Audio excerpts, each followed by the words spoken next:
All right, John, it worked. I think we're live. Okay, great. Thank you, Amy. Are we ready to go, or should I wait a few minutes for more people? I think we're ready. Okay, wonderful. Thank you, Amy. Hello, everyone. My name is John Berg. I'm a PhD student at the University of Washington. I'm advised by Professor Christy Morganson and Professor Ellie Livney. I've been at the department now for 4 or 5 years, and I've got a few more years left on my PhD adventure. But my adventure today is hosting the third annual Capstone Film Festival at the A&A department. We've got a lot of exciting videos to watch today. I've watched many of them several times, and I think they're super cool. I think that you'll like them as well. But before we get started, Christy Morganson, the chair of the A&A department, has a few remarks she'd like to make. All right, thanks, John. Hello, graduating students, and welcome to all of our current students, alumni, faculty, staff, family, and friends. Although we are gathered virtually here, I would like to start by acknowledging the Coast Salish peoples of this land on which we gather, the land which touches the shared waters of all tribes and bands within the Suquamish, Tulalip, and Muckleshoot nations. We respectfully acknowledge their active and ongoing stewardship of this land throughout the generations, past, present, and future. We are so grateful this year to be moving back to in-person events. We carefully returned to the classrooms this year. Our engineering clubs and teams were meeting. Our capstone teams got a full dose of hands-on projects this year, and graduation will be in person at the Museum of Flight. And sorry for that reflection there. Move that. Oh, that didn't work.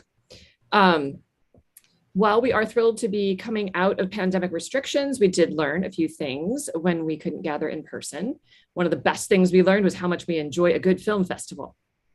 So we now have this annual A&A Capstone Film Fest, which has been a great way for teams to come together and practice storytelling about their project and the impact of these concepts beyond an engineering classroom. And we can reach our alumni and friends far and wide to share this event with us. I'd like to give a special thanks to our alumni for coming today, especially those on our alumni judges panel, many of whom have dedicated their time toward mentoring one or more of our A&A students this year. The members of our judges panel include Eric Forbes, Dennis Lynn, Eric Matson, Dennis Meinhardt, James Teslow, Juan Varela, and Rao Varanasi. And by the way, this was a big year for Rao Varanasi and his wife, Usha, both of whom are UW minted PhDs. They won the College of Engineering Diamond Award for Distinguished Service, and we are so proud to have Rao not only as our alumnus, but as our friend, colleague, and champion. His service to the department over the years has been extraordinary, and we all cheered when he and Usha were selected for this very prestigious award. So thank you to all of the judges who will be selecting the Best in Show and Honorable Mention awards. They will be judging the films on accuracy, uniqueness, professionalism, and the potential impact these capstone projects will have on our industry and society at large. I'd also like to give a big thank you to Eric Herlin, our faculty advisor to these capstones, and to the TAs Nickma Vriplis, Andrew Jansen, and Bennett Diamond, who've been working really hard with all of the teams this year. I'm going to hand it over in a minute to our special guest, Najud Moranci. Najud is an A&A alumna and a member of our external advisory board. After stints at Boeing and Bose Allen Hamilton, she moved to NASA in 2015 and is now the chief of the Exploration Mission Planning Office. Her charge includes Artemis mission design and analysis, supporting the Space Launch System, Human Landing System, Orion, and Gateway. She has some words of wisdom for the seniors. Najud, I'm signing off and handing it over to you. Thank you, Christy, and everyone here today. I'm glad to be here to kick this off, and congratulations to all of you for reaching this point in your academic careers and getting so close to the finish line. 20 years ago, I can date myself, class of 2001, my undergrad capstone project was a brand new thing that had just started, which were called CubeSats. We were really reading the original paper from Cornell and how to build these satellites that no one had ever heard of, but were supposed to be cheap and flexible. What our team put together in our senior capstone project was a tethered 2U system that could measure atmospheric sensor and would eventually not actually fly, but we had a great fun figuring out this new thing. Fast forward to today, CubeSats have launched thousands of times into space. They're flown every day, it seems, more launch, and they're such a widely used capability that it came out of just a small package. But a little bit closer to what I work on June 6th, assuming no more launch delays, An Electron rocket will take off from the North Island of New Zealand with a special Capstone satellite on it. It's a CubeSat called Capstone, and it's going to be the first CubeSat satellite to fly out to the moon and enter a near rectilinear halo orbit. This satellite is going to test out this orbit, measure the navigation and the capabilities there. And the important thing about it is that's the first time anything, CubeSat or otherwise, will fly in this very special orbit, which is the orbit we intend to use for human lunar exploration with the Artemis program. The orbit is an Earth-Moon balanced trajectory, and this little satellite is going to do something that we are counting on for humans to follow. So what starts as a very small package is going to be the pathfinder for all of human exploration. And what I want to point out with all of that is all of our amazing feats begin with small steps, just like your capstone projects here today.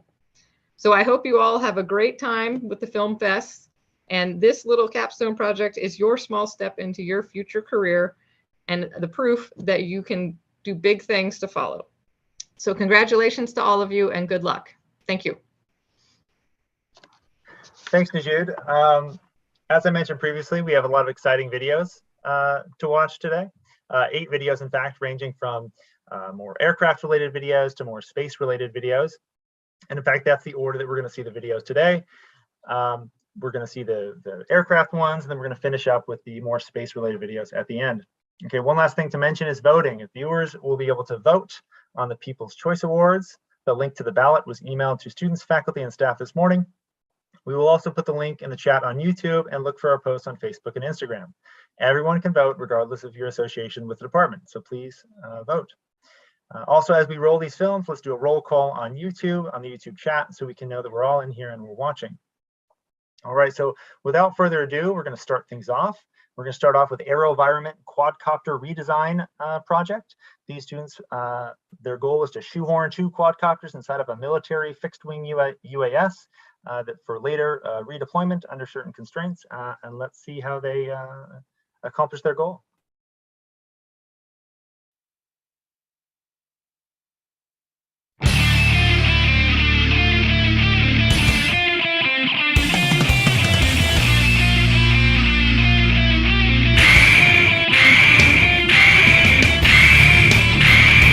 Our project centers around building a quadcopter that is deployable from AeroVironment's larger Puma LE unmanned aerial vehicle.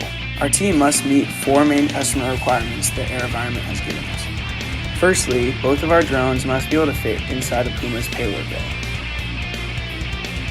Secondly, each drone must be LTE connected and controllable via video in real time.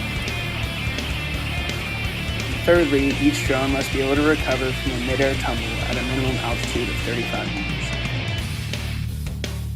And lastly, each drone must meet a requirement of a minimum of 10 minutes of hover time. To accommodate the project's volume constraints, a specialized loading geometry was chosen, dubbed the side Tetris configuration. The drones themselves deploy via a rail system through servo-driven bay doors. A custom spring-loaded frame combined with folding propellers minimizes the drone's spatial footprint. The test drone was assembled from several stock parts mounted on a custom frame.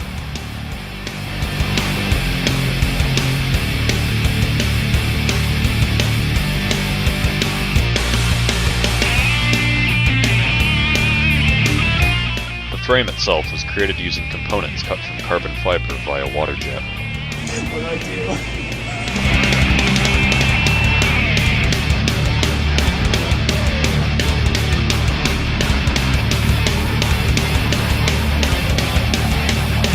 An in-house Puma surrogate aircraft has been modified to accommodate the mission-accurate volume.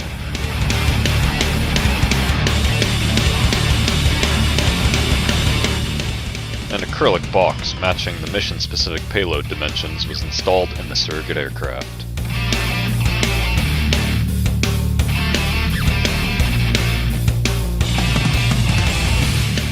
After months of hard work, the final prototype of the drone is ready.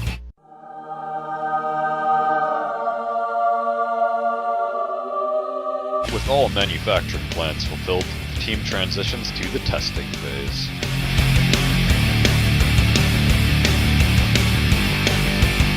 The impacts of our project will hopefully be felt across the entire military. With our vehicle, military personnel will be able to do reconnaissance safely and avoid close-quarter threats.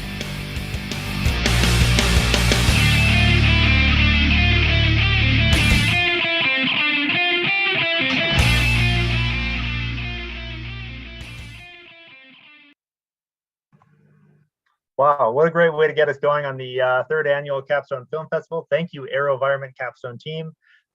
Epic 80s music and Tetris, who wouldn't love that? And now we've got the ball rolling. Let's keep rolling, and we're going to check out the Amazon Prime Air UAS health monitoring team next. Capstone team, where they were tasked with using onboard sensors to monitor the structural health of the UAS. Let's keep it rolling. Go for it, Dave. Thank you. Drones are becoming more and more common in our society for reasons including commercial videos, roofing, mapping, and delivering packages. A drone crash presents several risks to human safety, property damage, and cost risk for operators. The fact that drones have several failure modes unrelated to operator error enhances these risks. To tackle this problem, the Amazon Prime Air Capstone team has begun an initial design of a drone health monitoring system. To perform research analogous and beneficial to commercial drones, our Capstone team has designed and implemented a backpack system on an off-the-shelf quadcopter drone to monitor the structural health of the drone. Given the scope of our project, we have chosen to only monitor arm fatigue and off-nominal motor failure as failure modes. By recording data via sensors during flight and processing this data on the ground, we can make predictions about the structural health of the drone arms and propellers. These allow us to maximize the service life of the drone by tracking the number of flights a drone can take before needing repair. Sensors on this drone include accelerometers and strain gauges. Accelerometers mechanically screwed onto a 3D printed mount, fixed inside the frame attached to each motor. Strain gauges bonded at the bottom of the aluminum inserts in the axle direction. Both sensor systems route to an Arduino Mega that is mounted on top of the drone. Once the data is saved on the SD card, the SD card is taken off the drone, inserted at the ground station, and loaded in a Python script. The methods used for analyzing vibration data include low-pass filtering, fast Fourier transform, and power spectral density analysis. Both nominal data and induced failure data were collected for comparison. The methods used for analyzing strain include converting strain to stress, the rainflow method, and a comparison to SN curve data with Miner's rule to make a health prediction. Sections of the carbon fiber arms were removed and replaced with dog-bone-shaped aluminum inserts, used for their isotropic properties and lack of stress concentrations. The smaller diameter of the aluminum increased the stresses from flight, leading to higher fatigue values and fewer cycles needed for testing to failure. After each flight, the inserts were removed and tested on a cyclic loading frame to validate the health predictions. Propeller tips were also cut in 2 mm increments to induce larger vibrations in the motors, simulating propeller failures that could be identified by an accelerometer. The future of this project may see us explore different failure modes such as fatigue in other parts of the airframe, motor and propeller failure due to wear, and other failures due to damage over time. We'd also like to monitor fatigue in other materials to improve the versatility of our system. Our health monitoring system presents a risk mitigation solution for the future of drone operations in our airspaces. We hope to see this system improve the safety of drone operations and aid drone pilots in their flights.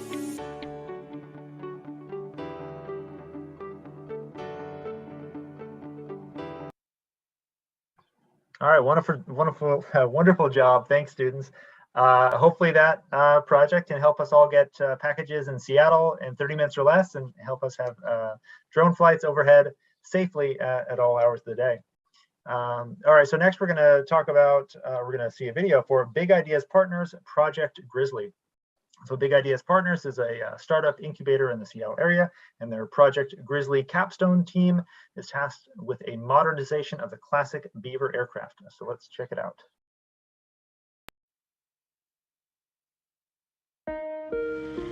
The de Havilland Beaver, an icon of aviation, a favorite among bush pilots and famous for getting almost anything in and out of any airstrip, whether land, snow, or water.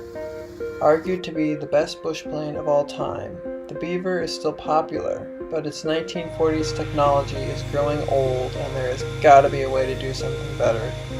That's where we come in. The Big Idea Partners Capstone team at the University of Washington has been working to bring modern technology to the beaver's legacy and get in and out of the backcountry more affordably, more efficiently, and more accessibly. Hi, I'm Ryan. Chris. Sean. Kyle. Monty. Jeff. Sean. Patrick. Dana. I'm Jason with Big Idea Partners. And we present to you Project Grizzly.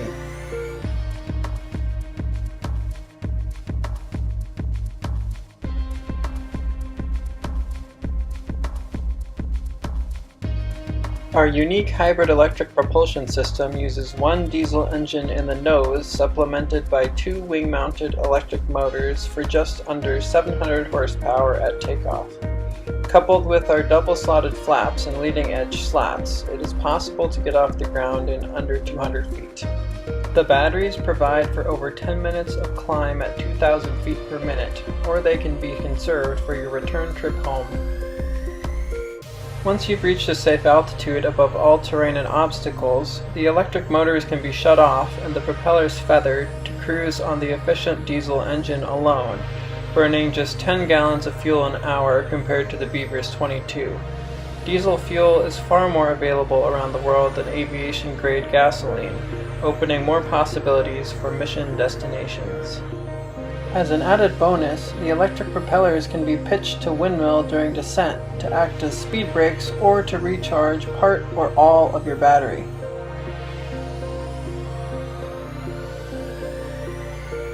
Our aircraft is highly customizable to your mission, with 3 different landing gear options and 4 different cabin configurations. With conceptual design bordering on complete, we are confident that our aircraft can hit and exceed its performance targets while operating more efficiently than aircraft currently on the market. Through textbooks, analysis tools, and modeling, we've developed an aircraft that brings a new take on the concept of hybrid propulsion and stands to reduce operators' fuel costs by a significant margin. Here's to reaching the world one field at a time. Here's to Project Grizzly.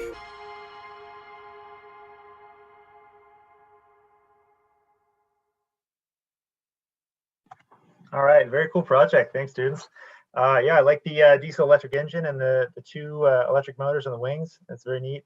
Can assist with takeoff and landing and even freewheel. Very cool stuff. All right, next we're going to check out the Boeing utility freighter. These students, their goal was to design an aircraft for outlying and more underserved areas. Designing an aircraft sounds pretty challenging. I have not done it. Let's see how they do it.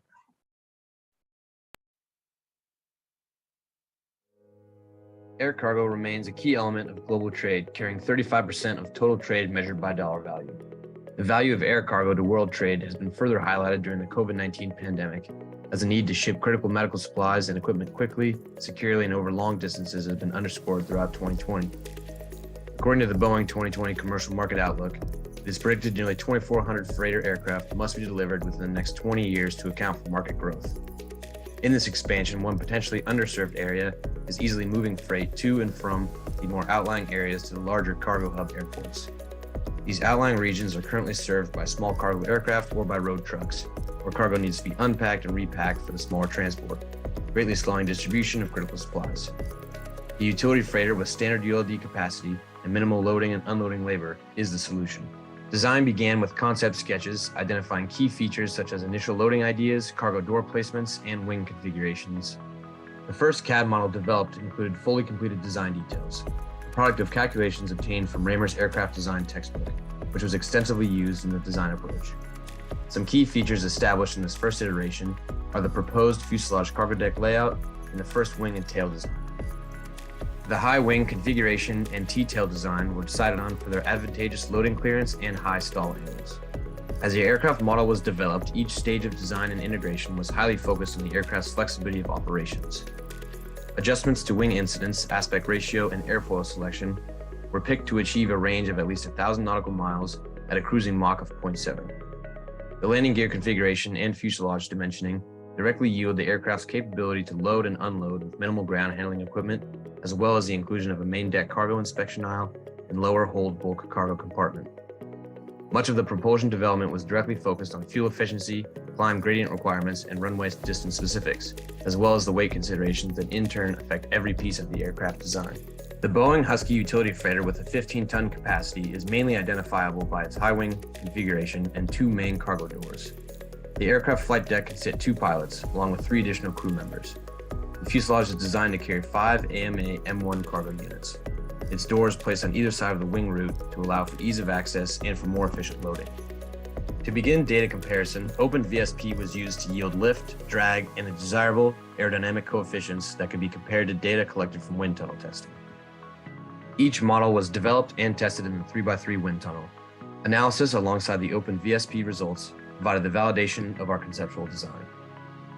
Approximate block fuel numbers can be identified from our target range, engine capabilities, and fuel capacity. The Balto sits at 840 pounds of fuel per ton cargo, considering a 1,000 nautical mile range, while other similar aircraft such as the Boeing 737-800 and the Airbus A321 have significantly lower fuel efficiency for their cargo capability, with 1,040 pounds of fuel and 1,090 pounds of fuel per ton cargo respectively. Other than the ease of cargo loading and unloading and its flexibility of airport service, the Balto clearly outperforms its competition in fuel efficiency and cargo capability. This utility freighter can successfully mitigate small-scale air cargo distribution issues and provide a new solution to critical supplies reaching outlying regions.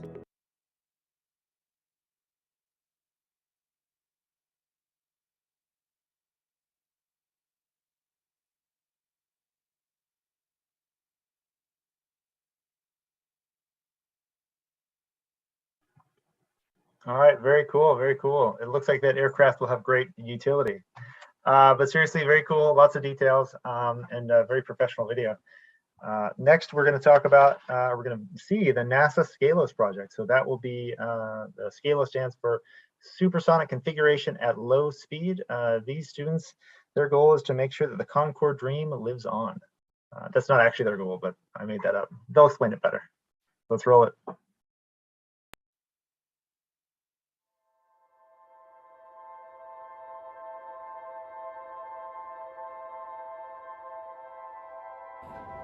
The SCALOS project is a multi-year research project with the ultimate goal of designing a viable commercial supersonic airliner concept that will revolutionize the aviation industry.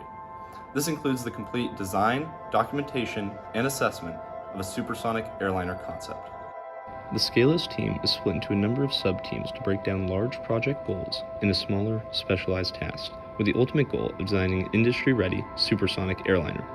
Parallel to the main project, the SCALOS team also completed the Design Space Survey, a compilation of over 40 supersonic aircraft designs from numerous companies and previous SCALOS projects to assist with future supersonic airline research.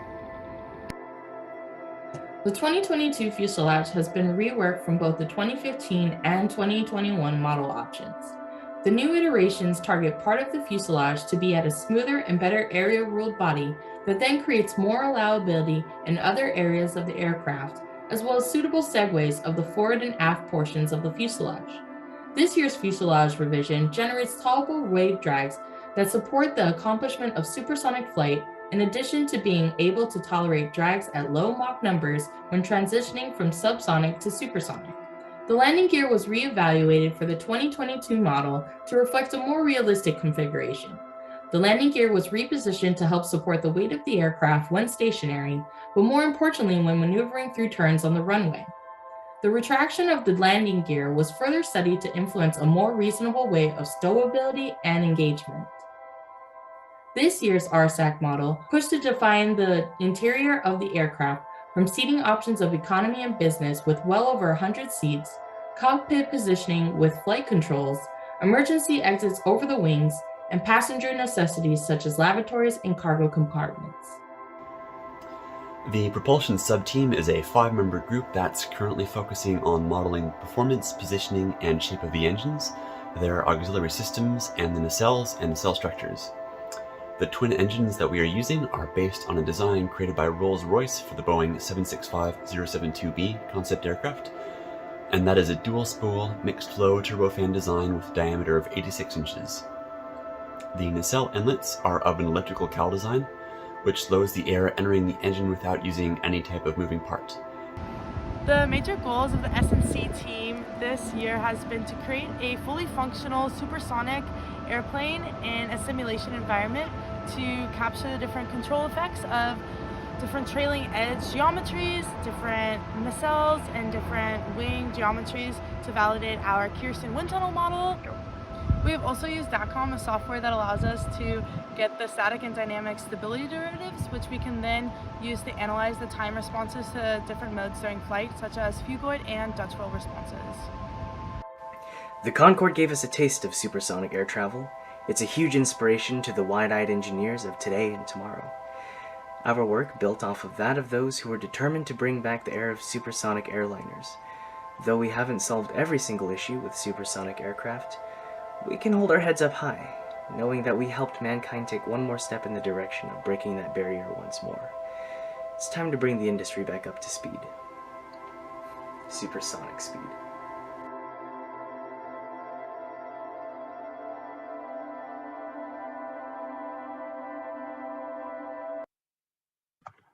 All right, very cool, Scalos team. It's cool to see that project continue over many years. All right, so now we're done with the aircraft-related videos, and now we're going to move on to the more space-related videos, and we're going to start it off with Aperture Astronautics and their bipropellant rocket engine. Their goal was to design, build, and test a bipropellant rocket engine in only 5 months, and let's see how they did.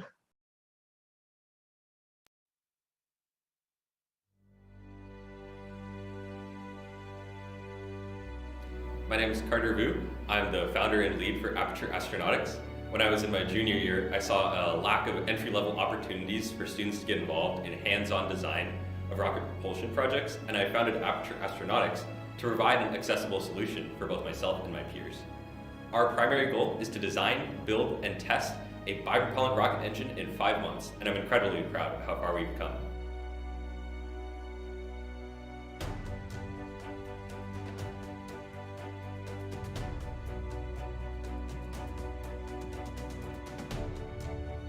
My name is Ryan. I'm the fluids engineer for our project. My main responsibilities included the fuel trade study, deciding on our fuel oxidizer, as well as design for our injector and our plumbing system, fluid calculations, and finding and purchasing parts for our plumbing system. Hi, my name is Shahraz Abdul Haq, and I work as a combustion instrumentation engineer for this project. I work in combustion stability, in the ignition trade study. I've worked on lab view, instrumentation testing, and we'll also be working on data acquisition from testing. I'm Jesse Casey. I'm the structural engineer for this project.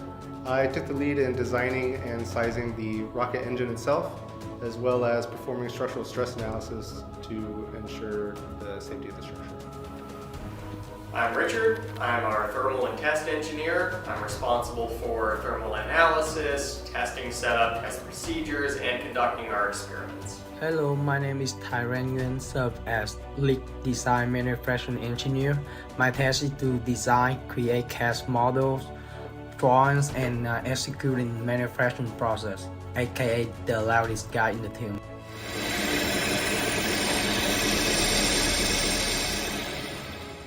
Hi, my name is Edison Moss, the president of SEDS and project manager for this project.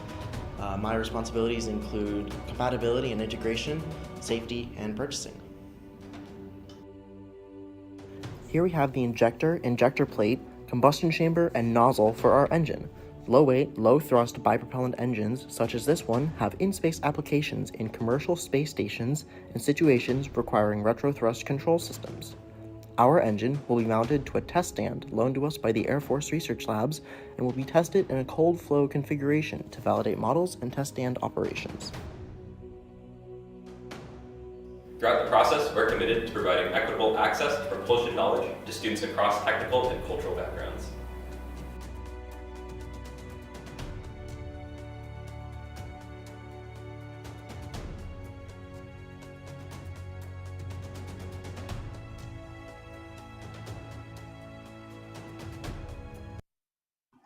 All right, very cool, Aperture Astronautics. Thank you so much. I'm excited to see how that turns out. Next up, we're going to check out the alternative antenna design for electron cyclotron resonance thrusters. The first time I read that name, I didn't know what it meant at all, but I watched their video, and because they did such a great job explaining it, I understood a little bit more. And in 3 minutes, you'll understand just a little bit more about this as well. Now let's check it out.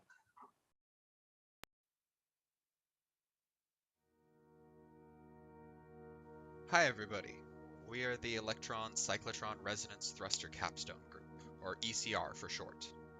We are a group of 6 seniors in the Aerospace Department working with the UW's Space Propulsion and Advanced Concepts Engineering Lab. Over the last 9 months, we have designed and manufactured a new type of ECR thruster that may expand the practical application of these thrusters for future space missions. Electric propulsion uses electrical energy to accelerate plasma as a propellant. An ECR thruster is a type of electric propulsion that uses electromagnetic forces to generate thrust. This is done using a phenomenon called electron cyclotron motion. A magnetic field is introduced, causing electrons to move in a circular pattern. An antenna then transmits electromagnetic waves at a specific frequency, creating resonance. In this region, referred to as the ECR zone, gas ionizes, creating a plasma that is then accelerated down a magnetic nozzle. Designs have historically used coaxial antennas to transmit power. However, these designs cause erosion of the central antenna as a result of being in direct contact with the plasma. Our design explores the use of a patch antenna to circumvent these problems by eliminating physical contact with the plasma. We explored patch antenna theory and conducted computer simulations using ANSYS HFSS and other 3D electromagnetic simulation softwares. This allowed us to design an antenna with peak efficiency at the desired resonant frequency. Low power testing was then conducted to verify simulated results. Using the results, we designed a high power iteration of the antenna to withstand thermal loads expected from high power inputs.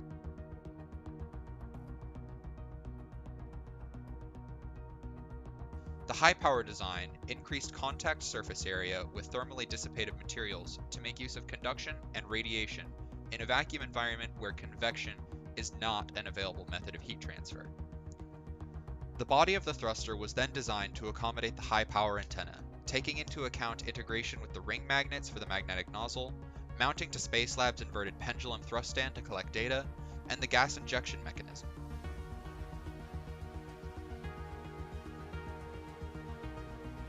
As we move towards the end of the quarter, we await vacuum chamber testing of our new thruster. If our design proves successful at shielding the transmitting antenna, it would mean a huge jump in the viability of ECR for real space applications.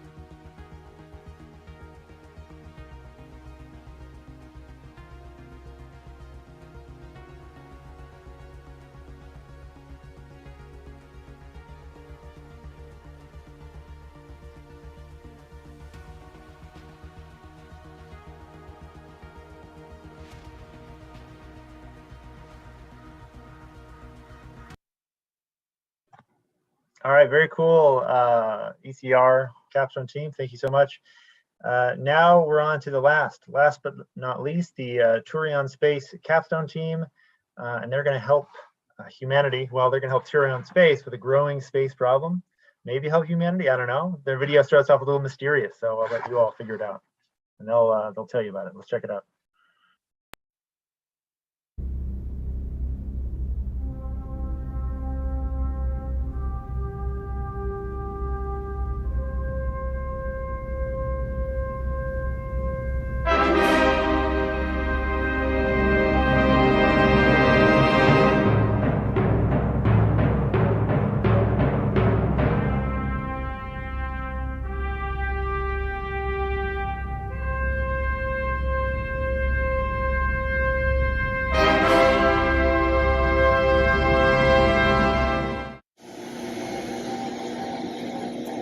Oh, hi.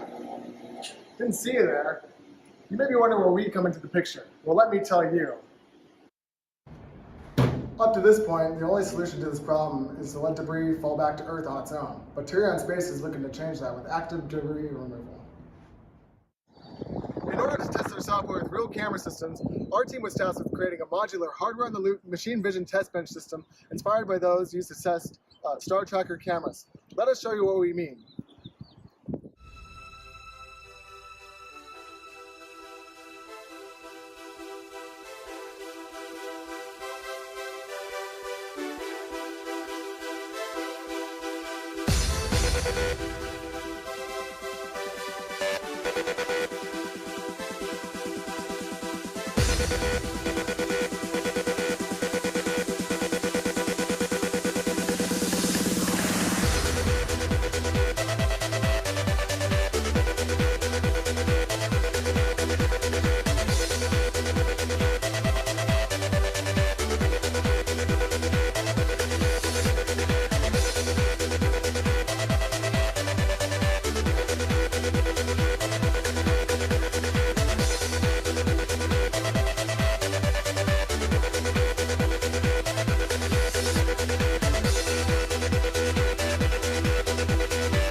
That was incredible. This hardware-in-the-loop machine vision test bench system allows for Turion Space to test their own space-grade cameras for their active debris removal satellite, allowing for a more sustainable future for the space economy.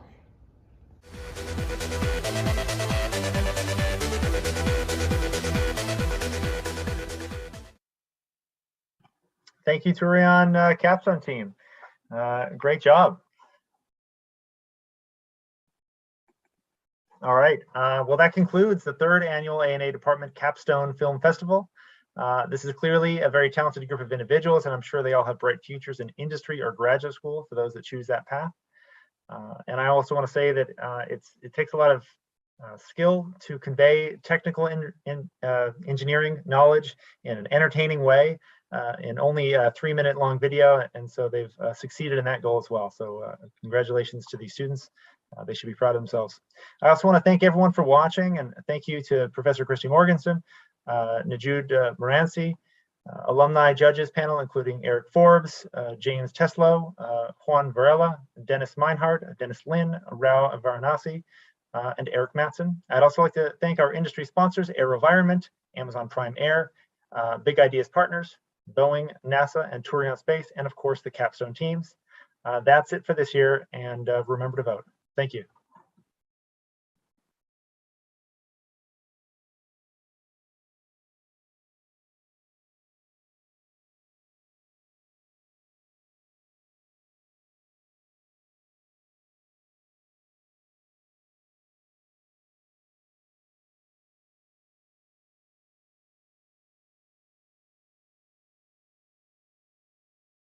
All right, thank you, John.